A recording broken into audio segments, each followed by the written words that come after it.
Hi friends, আজ তোমাদের সামনে একটা সুন্দর ব্লগ নিয়ে আমরা এসেছি। আর আজ কিন্তু 31 ডিসেম্বর। আর আজকে আমি এসেছি আমার শ্বশুর বাড়িতে। আর শ্বশুর বাড়ি থেকে তোমাদের একটা সুন্দর জায়গা আমি ঘোরাবো, অলরেডি তোমরা দেখতেই পাচ্ছ। এটা কিন্তু বজবজে। তো বজবজে এই জায়গাটার নাম হচ্ছে কালীবাড়ি মন্দির। কালীবাড়ি মন্দিরের সাথে লাগোয়া এই গঙ্গা নদীটা, আর ওই পারে হচ্ছে হাওড়া। তো যাই হোক, আমরা এসেছি আজকে। তো আজকে ইচ্ছা আছে এই জায়গাটা আমরা একটু ঘুরবো, কারণ আমার বিয়ের পর কোনো দিন এই সাইডটা ঘোরা হয়নি। তো আজকে ইচ্ছা হয়েছে যে আজকে ঘুরবো। তো বেশ ভালোই ঠান্ডা পড়েছে, তো লঞ্চে করে ইচ্ছা আছে ওই পারে যাব, আবার ওই পার থেকে লঞ্চ ধরে এপারে চলে আসবো। আর এই দেখো কি সুন্দর সুন্দর জাহাজ, কত মালপত্র বোঝায় নিয়ে। দেখো জানি না কোন দিকে যাচ্ছে, যাচ্ছে হয়তো ওই দিকে বজবজেরই হয়তো বা কোনো দিকে হয়তো যাচ্ছে। তো গঙ্গা নদীটা অসাধারণ। আর এই যে আমরা লঞ্চে বসে পড়েছি, 6 টাকা করে টিকিট নিয়েছে।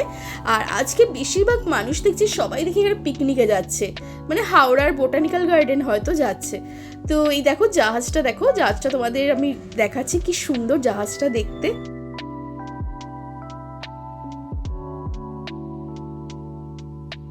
আর এই দেখো আর একটা জাহাজ, এটাও খুব সুন্দর। এটা ভেবে অবাক লাগছে যে ওদের বাড়ির পাশেই গঙ্গা নদী, মানে সত্যি কত সুন্দর জায়গায় ওরা থাকে। তো যাই হোক, চলো তোমাদের মন্দিরটাও আমি ঘুরে দেখাবো। আর এই সেই বজবজের কালীবাড়ি মন্দির, এটা কিন্তু খুব বিখ্যাত এখানকার একটা মন্দির। এখানে কালী পুজোর সময় প্রচুর লোকের সমাগম হয়, মানে মানে খুব ভালো, খুব জাগ্রত মা। তো তোমরা দেখতেই পাচ্ছ মাকে। আর দেখো কি সুন্দর মন্দিরটা, আর মাকেও কত দেখতে সুন্দর।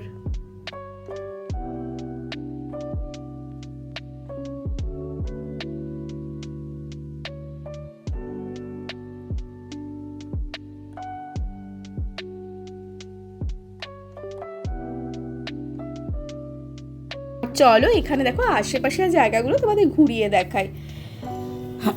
সামনেই আছে শিব ঠাকুরের মন্দির, তোমাদের সেটাও দেখাবো, চলো।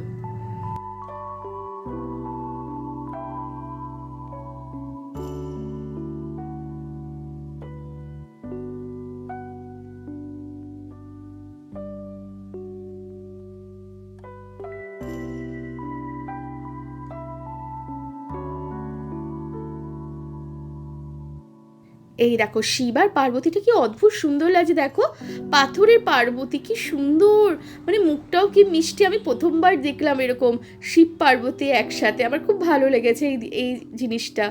তো ভগবানকে দর্শন করে সত্যি খুব ভালো লাগছে, আর খুব আনন্দ লাগছিল।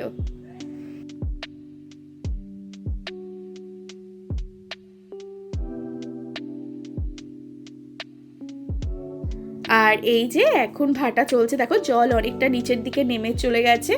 এখানে কিন্তু অনেক ধরনের, এখানে কিন্তু কাজবাজ হয়, যারা বিয়ের জন্য এখানে জল নিতে আসে। তারপরে অনেক কিছু হয় এখানে, মানে সে পিন্ডি যেগুলো বলে, ঘাট কাজ। তো এখানে অনেকে অনেক কিছু এখানে আসে কাজের জন্য, কারণ পিছনেই হচ্ছে শ্মশান।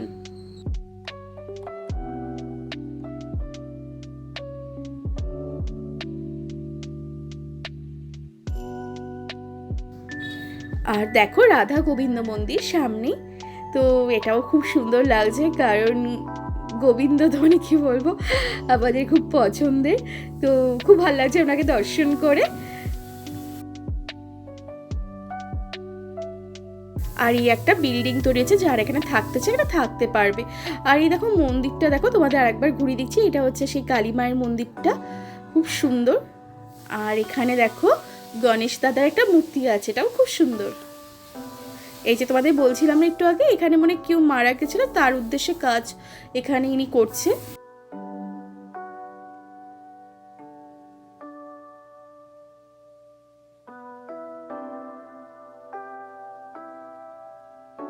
আর এই দেখো জগন্নাথ দাদা আর সুভদ্রা বলরাম দাদার এখানে মূর্তি রাখা আছে, খুব ভালো লাগলো। আর এই যে ইনি হচ্ছে মা মনসা ঠাকুর, আর ইনি হচ্ছে শীতলা ঠাকুর। আর চিনতেই পারছো জয় হনুমান দাদা। তো বেশ ভালো লাগছে এখানে ঘুরে, বেশ মানে এই মন্দিরে সব দেবদেবতাদের তোমরা পেয়ে যাবে। আর এখানে আছে রাম সীতা, অসাধারণ মন্দিরটা বলো, একই জায়গায় সব দেবতার পুজো হয়। আর আমরা বিকেলে চলে এসেছি বাঞ্ছারামে।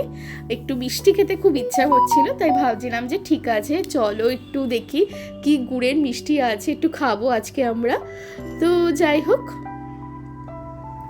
সুদীপ তো অলরেডি দেখো খেতে শুরু করে দিয়েছে। আমরা নিচে জল ভরা সন্দেশ, পরোটা, আর জল ভরা সন্দেশটা আমাদের দুজনেরই খুব পছন্দের।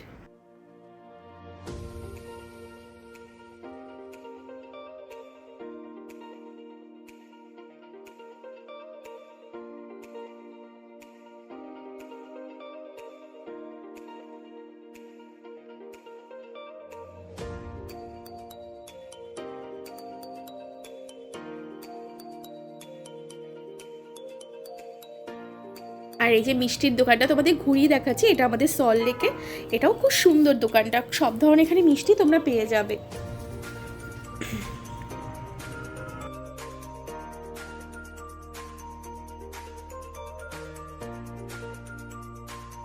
এই যে আমরা একটু মিষ্টি প্যাক করে নিলাম, আর এখন বাজে রাত 11টা। আমরা একটু ফ্রেশ হয়ে বেরিয়ে পড়েছি, কারণ আমরা 1 জানুয়ারি সেলিব্রেট করবো। আর এটা হচ্ছে আমাদের বাড়ির পাশেই দোকান স্পুন, এটা তোমাদের আগেও দেখিয়েছিলাম।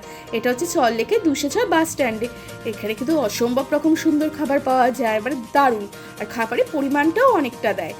আর দেখতেই পাচ্ছ চাঁদ উঠে গেছে, তো অনেকক্ষণ আগে থেকে, যাই হোক তো বেশ সুন্দর লাগছে, কারণ সবাই রাস্তাঘাটে বেরিয়ে গেছে। আমাদের এখানে একটু ফাঁকা, ওই দিকে বেশ লোকজন দেখছি না, তো বেশ ভালো লাগছিল।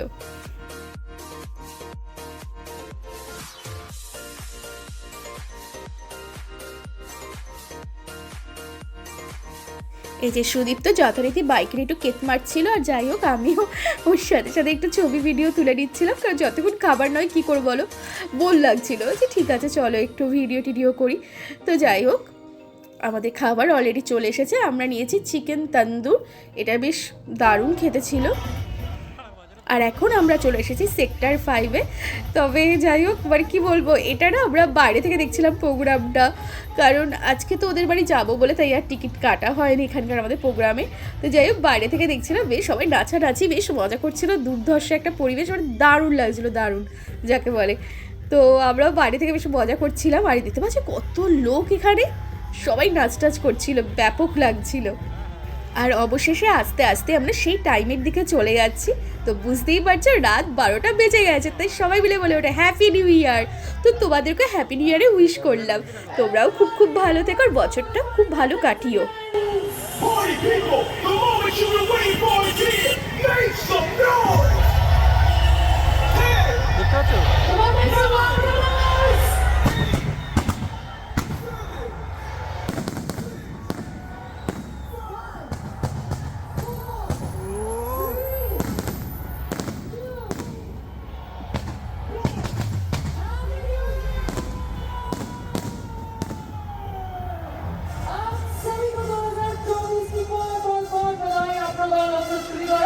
And the party begins now.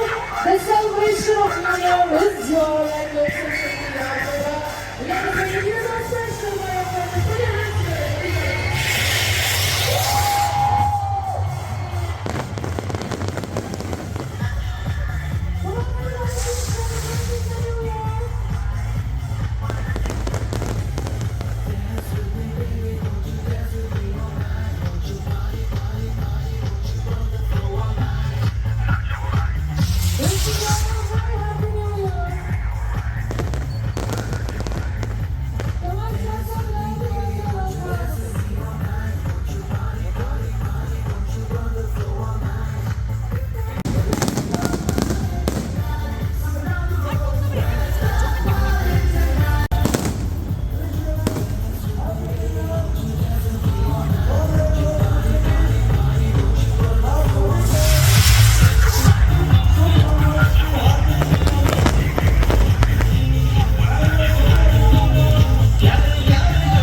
আর এখানে কয়েকজন ছেলেকে দেখো পুলিশে ধরছিল, কারণ এরা হেলমেট পরে বেরোয়নি।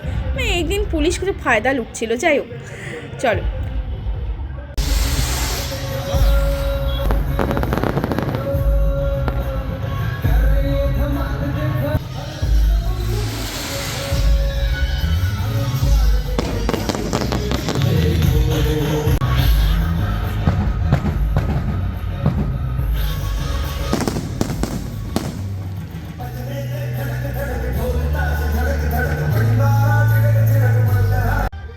আজকের মতো টাটা, গুড নাইট। আর তোমরা বছরটা খুব খুব ভালো কাটিও।